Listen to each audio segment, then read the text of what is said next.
ನಿಮ್ಮ ಬಿಸ್ನೆಸ್ ಯಾವುದೇ ಇರಲಿ ಅದನ್ನ ಪ್ರಚಾರ ಮಾಡಲು ಸುಮನ್ ಟಿವಿಯಿಂದ ಮಾತ್ರ ಸಾಧ್ಯ. ಗೌರಿಬಿದನೂರು ಸರ್ಕಾರಿ ಆಸ್ಪತ್ರೆ ವಿರುದ್ಧ ಅಲೆಮಾರಿ ಜನಾಂಗದ ಆಕ್ರೋಶ. ಶವಾಗಾರವೇ ಕಸದ ತೊಟ್ಟಿಯಂತಾಗಿದೆ ಅಂತ ಪ್ರತಿಭಟನೆ.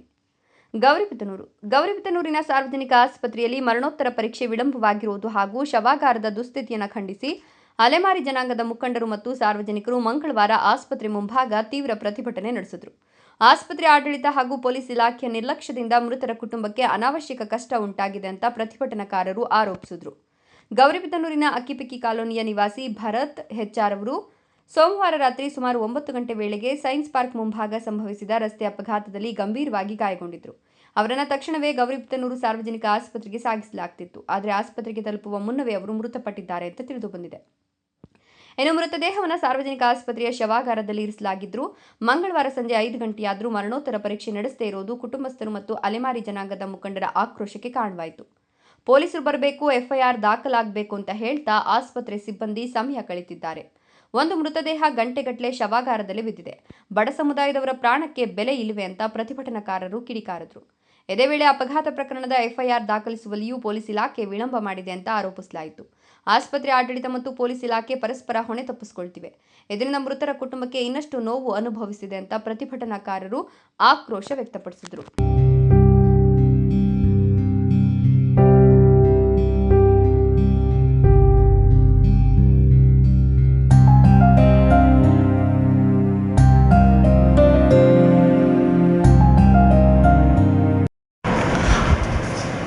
ಸರ್, ನಿನ್ನೆ ರಾತ್ರಿ ಸುಮಾರು 9 ಗಂಟೆಯಲ್ಲಿ ಆಕ್ಸಿಡೆಂಟ್ ಆಗಿ ಭರತ್ ಅನ್ನೋರು ಮೃತಪಟ್ಟಿದ್ರು. ಅದು ತಡವಾಗಿ ಪೋಸ್ಟ್ಮಾರ್ಟಮ್ ಆಗಿದೆ ಅಂತ ಅವರು ಕುಟುಂಬದವರು ಪ್ರತಿಭಟನೆ ಮಾಡಿದ್ರು. ಇದ್ರ ಬಗ್ಗೆ ನಿಮ್ಮ ಅನಿಸಿಕೆ? ನಿನ್ನೆ ರಾತ್ರಿ 10 ಗಂಟೆ ಸುಮಾರಿಗೆ ನಮ್ಮ ಆಸ್ಪತ್ರೆಗೆ ಭರತ್ ಅನ್ನೋರು ಅಪಘಾತದ ಹಿನ್ನೆಲೆಯಲ್ಲಿ ಬಂದಿರ್ತಾರೆ. ಅದನ್ನು ನಮ್ಮ ವೈದ್ಯರಾದಂಥ ಡಾಕ್ಟರ್ ರವಿಕುಮಾರ್ ಅವರು ಪರೀಕ್ಷೆ ಮಾಡಿ ಮೃತಪಟ್ಟಿರುವುದನ್ನು ಖಚಿತಪಡಿಸಿಕೊಂಡು ನಮ್ಮಲ್ಲೇ ಇರುವಂತಹ ಶವಾಗಾರಕ್ಕೆ ಶಿಫ್ಟ್ ಮಾಡಿರ್ತಾರೆ. 10 ಗಂಟೆಯಿಂದ 10:15 ಸಮಯದಲ್ಲಿ ಇದು ನಡೆದಿರುತ್ತೆ. ತದನಂತರ ಸುಮಾರು 10 ಗಂಟೆ 15 ನಿಮಿಷಕ್ಕೆ ನಮಗೆ ನಮ್ಮ ಆಸ್ಪತ್ರೆಯಿಂದ ಪೊಲೀಸ್ ಇಂಟಿಮೇಷನ್ ಹೋಗಿದೆ. ಪೊಲೀಸು ಲಕ್ಷ್ಮೀಪತಿ ಅನ್ನೋ ಪೊಲೀಸ್ ಕಾನ್ಸ್ಟೇಬಲ್ ಸಹ ಅದನ್ನು ನಮ್ಮಲ್ಲಿ 11 ಗಂಟೆ ಸುಮಾರಲ್ಲಿ ಅದನ್ನು ರಿಸೀವ್ ಮಾಡಿಕೊಂಡು ರಾತ್ರಿ ರಿಸೀವ್ ಮಾಡಿದ್ದಾರೆ ಇಂಟಿಮೇಷನ್. ನಾವೇನು ಇದಾಗಿದೆ ಅದನ್ನು ನಾವು 10 ಕಾಲಿಗೆ ಅವ್ರಿಗೆ ಇಂಟಿಮೇಷನ್ ಮಾಡಿದ್ದೀವಿ. ಅದಾದಮೇಲೆ ಅವರು ಏನೇ ಆದ್ರೂ ನಮ್ಮಲ್ಲಿ ಪೂರ್ತಿ ಇನ್ಕ್ವೆಸ್ಟ್ ಲೆಟರ್ ನಮ್ಗೆ ಕೊಟ್ಟ ತಕ್ಷಣ ನಾವು ಯಾವುದೇ ರೀತಿಯಾದಂಥ ತಡ ಮಾಡದೆ ನಾವು ಮಾಡಿದ್ದೀವಿ. ಕುಟುಂಬದವ್ರ ಆರೋಪ ಏನಂದರೆ, ರಾತ್ರಿ ಆಗಿರೋ ಘಟನೆ ಮಾರನೇ ದಿನ ಸಂಜೆ 5 ಗಂಟೆ ತನಕ ಪೋಸ್ಟ್ಮಾರ್ಟಮ್ ಆಗಿಲ್ಲ, ಇದಕ್ಕೆ ಕಾರಣ ಆಸ್ಪತ್ರೆಯವರೇ ಅಂತ ಆರೋಪ ಮಾಡ್ತಿದ್ದಾರೆ. ನಮ್ಮಿಂದ ಯಾವುದೇ ರೀತಿಯಾದಂಥ ಡಿಲೇ ಆಗಿಲ್ಲ. ಯಾವಾಗ ನಮ್ಮದು ಪೋಸ್ಟ್ಮಾರ್ಟಮ್ ಇವಾಗ ಅವರ ಅಪಘಾತದ ಹಿನ್ನೆಲೆಯಲ್ಲಿ ಬಂದು ಮಾಡಿದ ತಕ್ಷಣ ನಮ್ಮಲ್ಲಿ ಪರೀಕ್ಷೆ ಮಾಡಿ ಮೃತಪಟ್ಟಿರೋದನ್ನು ಖಚಿತಪಡಿಸಿಕೊಂಡು ನಮ್ಮಲ್ಲಿರ್ತಕ್ಕಂಥ ಶವಾಗಾರಕ್ಕೆ ನಾವು ಬಾಡಿನ ಶಿಫ್ಟ್ ಮಾಡಿದ್ದೀವಿ. ಶಿಫ್ಟ್ ಮಾಡಿದ ತಕ್ಷಣ ನಮ್ಮ ಪ್ರೊಸೀಜರ್ ಪ್ರಕಾರ ಏನಿದೆ ಪೊಲೀಸ್ ಇಂಟಿಮೇಷನ್ ಕೊಡಬೇಕು, ಅದನ್ನು ತತ್ಕ್ಷಣದಲ್ಲೇ ಕೊಟ್ಟಿದ್ದೀವಿ ನಾವು. ಯಾವಾಗ ನಾವು ಪೊಲೀಸ್ ಇಂಟಿಮೇಷನ್ ಕೊಟ್ಟ ಮೇಲೆ ಪಂಚನಾಮೆ ಮಾಡೋದಕ್ಕೋಸ್ಕರ ಟೈಮ್ ತೊಗೊಳ್ತಾರೆ. ಪಂಚನಾಮೆ ಮಾಡಿ ಅವರು ಪೊಲೀಸ್ ಇನ್ಕ್ವೆಸ್ಟ್ ಅಂತ ನಮಗೆ ಕೊಡ್ತಾರೆ. ಪೊಲೀಸ್ ಇನ್ಕ್ವೆಸ್ಟ್ ಅಂತ ಕೊಟ್ಟ ತಕ್ಷಣ ನಾವು ಯಾವುದೇ ರೀತಿಯಾದಂಥ ತಡೆ ಮಾಡದೇ ನಾವು ಪೋಸ್ಟ್ಮಾರ್ಟಮ್ ಮಾಡಿ ಕಳಿಸಿದ್ದೀವಿ ನಾವು. ಮತ್ತೊಂದು ಆರೋಪ ಮಾಡಿದ್ದಾರೆ, ಸ್ವಚ್ಛತೆ ಅಲ್ಲಿ ತುಂಬ ಸ್ಮೆಲ್ ಬರ್ತಿದೆ ಮತ್ತು ಪೋಸ್ಟ್ಮಾರ್ಟಮ್ ರೂಮು ತುಂಬ ಗಲೀಜಾಗಿದೆ ಅಂತ ಆರೋಪ ಮಾಡಿದ್ದಾರೆ. ನಮ್ಮ ಆಸ್ಪತ್ರೆ ನಾವು ಸ್ವಚ್ಛವಾಗಿ ಇಟ್ಟಿದ್ದೀವಿ. ದಿನಕ್ಕೆ 3 ಸಲ ಎಲ್ಲ ನಮ್ಮ ಆಸ್ಪತ್ರೆಯ ಸಿಬ್ಬಂದಿಗಳು ಏನು ನಾನ್ ಕ್ಲಿನಿಕಲ್ ಸಿಬ್ಬಂದಿ ಅಥವಾ ಸ್ವಚ್ಛತಾ ಸಿಬ್ಬಂದಿ ಮಾಡ್ತಾ ಇದ್ದಾರೆ. ಯಾವಾಗ ಬೇಕಾದರೂ ನೀವು ಬಂದು ವಿಸಿಟ್ ಮಾಡಿ ಅದನ್ನು ನೋಡಿ ಇದು ಮಾಡ್ಬೋದು. ಪೋಸ್ಟ್ಮಾರ್ಟಮ್ ರೂಮ್ನಲ್ಲಿ ಯಾವಾಗಲೂ ಡೆಡ್ ಬಾಡಿ ಇರೋದು, ಬ್ಲಡ್ ಆಗಿರ್ತಕ್ಕಂಥದ್ದು ಇರೋದು ಸ್ವಲ್ಪ ಮಟ್ಟಿಗೆ ಸ್ಮೆಲ್ ಇರ್ಬೋದು. ಆದರೆ ಅದನ್ನು ಸಹ ಅಷ್ಟು ತೊಂದರೆ ಕೊಡುವಂಥದ್ದು ಮಟ್ಟಿಗೆ ಇಲ್ಲ, ಸ್ವಚ್ಛವಾಗೇ ಇದೆ ನಮ್ಮಲ್ಲಿ. ಫ್ರೀಸಿಂಗ್ ಬಾಕ್ಸ್ ಏನೋ ಇಲ್ಲ ಅಂದ್ಬಿಟ್ಟು ಪ್ರೈವೇಟಿಂದ ತರಿಸಿ ಹಾಕಿದ್ದೀವಿ ಅನ್ನೋದೇ ಅವ್ರ ದೊಡ್ಡ ಆರೋಪ ಅದೇ ಇದೆ. ನಮ್ಮಲ್ಲಿ ಕೋಲ್ಡ್ ಸ್ಟೋರೇಜ್ ಬಾಕ್ಸ್ ಇದೆ ಮತ್ತು ಅದು ಫಂಕ್ಷನಲ್ ಕಾರ್ಯನಿರ್ವಹಿಸ್ತಾ ಇದೆ.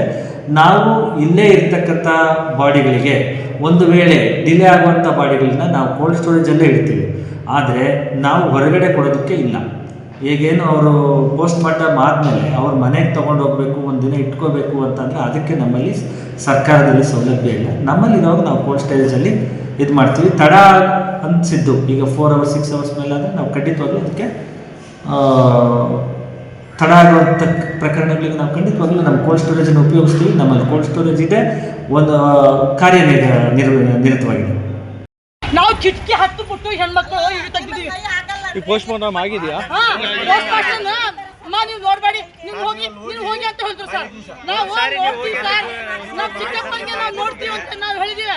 ನಮ್ಗೆ ತೋರಿಸಿಲ್ಲ, ರಾತ್ರಿ ಅಂತ ನಮ್ಗೆ ತೋರಿಸಿಲ್ಲ. ನೀವು ಹೋಗ್ಬಿಡಿ ಮನೆಗೆ, ಎಲ್ಲರೂ ಹೋಗ್ಬಿಡಿ ಅಂತ ಹೇಳ್ಬಿಟ್ಟು ಸರ್ ನಮ್ಮ ಚಿಕ್ಕಪ್ಪನಿಗೆ ನಾನು ಹೆಣ್ಮಕ್ಳು ಹತ್ತು ಬಿಟ್ಟು ಕಿಟಕಿಯಿಂದ ಇಡು ತೆಗೆದು ಬಿಟ್ಟು ತೋರಿಸಿದ್ದೀನಿ ಸರ್. ಚಂದಾಳಾಗಿ ಬಿದ್ದವ್ರು ಸರ್, ಚಂದಾಳಾಗಿ ಬಿದ್ದವ್ರು ಸರ್. ಒತ್ತರಿಷ್ಟ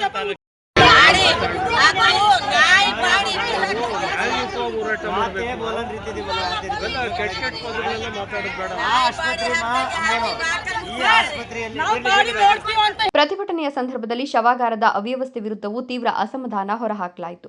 ಶವಾಗಾರದಲ್ಲಿ ಸ್ವಚ್ಛತೆ ಎಂಬುದೇ ಇಲ್ಲ, ಎಲ್ಲೆಡೆ ದುರ್ವಾಸನೆ ಬರ್ತಿದೆ. ಮೃತದೇಹಗಳನ್ನು ಕಸದ ತೊಟ್ಟಿಗೆ ಎಸೆಯುವ ರೀತಿಯಲ್ಲಿ ನಿರ್ವಹಿಸುತ್ತಿದ್ದಾರೆ. ಸರಿಯಾದ ಫ್ರೀಸಿಂಗ್ ಬಾಕ್ಸ್ ವ್ಯವಸ್ಥೆಯೂ ಇಲ್ಲ. ನಾವು ಖಾಸಗಿಯಾಗಿ ಫ್ರೀಸಿಂಗ್ ಬಾಕ್ಸ್ ತಂದಿಟ್ಟಿದ್ದೇವೆ. ಇದು ಸರ್ಕಾರಿ ಆಸ್ಪತ್ರೆಯ ಸ್ಥಿತಿ ಅಂತ ಅಲೆಮಾರಿ ಜನಾಂಗದ ಮುಖಂಡ ಜಗ್ಗು ಸುಮನ್ ಟಿವಿಗೆ ಆಕ್ರೋಶದಿಂದ ಪ್ರತಿಕ್ರಿಯಿಸಿದರು. ಇದೇ ವೇಳೆ ಗೌರಿಬಿದನೂರು ಶಾಸಕ ಕೆಎಚ್ ಪುಟ್ಟಸ್ವಾಮಿಗೌಡ ಅವರು ಇಂತಹ ಸಮಸ್ಯೆಗಳ ಬಗ್ಗೆ ತಕ್ಷಣ ಗಮನ ಹರಿಸಿ ಆಸ್ಪತ್ರೆಯ ಅವ್ಯವಸ್ಥೆ ಸರಿಪಡಿಸಬೇಕು ಅಂತ ಪ್ರತಿಭಟನಾಕಾರರು ಆಗ್ರಹಿಸಿದರು. ಈ ಕುರಿತು ಸಾರ್ವಜನಿಕ ಆಸ್ಪತ್ರೆಯ ಆಡಳಿತ ವೈದ್ಯಾಧಿಕಾರಿ ಲಕ್ಷ್ಮೀಕಾಂತ್ ಪ್ರತಿಕ್ರಿಯಿಸಿ, ಎಫ್ಐಆರ್ ದಾಖಲಿಸಿದ ನಂತರ ಪೊಲೀಸ್ ಸಿಬ್ಬಂದಿ ಸ್ಥಳಕ್ಕೆ ಬಂದು ತಮ್ಮ ಪ್ರಕ್ರಿಯೆ ಪೂರ್ಣಗೊಳಿಸಿದ ಬಳಿಕವೇ ಮರಣೋತ್ತರ ಪರೀಕ್ಷೆ ನಡೆಸಲಾಗುತ್ತದೆ. ಶವಾಗಾರದಲ್ಲಿ ಪ್ರತಿದಿನ ಸ್ವಚ್ಛತೆ ಮಾಡಲಾಗುತ್ತದೆ. ಕೆಲವೊಮ್ಮೆ ವಾಸನೆ ಬರುವುದು ಸಹಜ ಅಂತ ಸುಮನ್ ಟಿವಿಗೆ ತಿಳಿಸಿದರು. ನಂತರ ಪ್ರತಿಭಟನೆಯನ್ನ ಹಿಂತೆಗೆದುಕೊಳ್ಳಲಾಯಿತು. ವರದಿ ಸ್ವಾಗತ್, ಸುಮನ್ ಟಿವಿ, ಗೌರಿಬಿದನೂರು.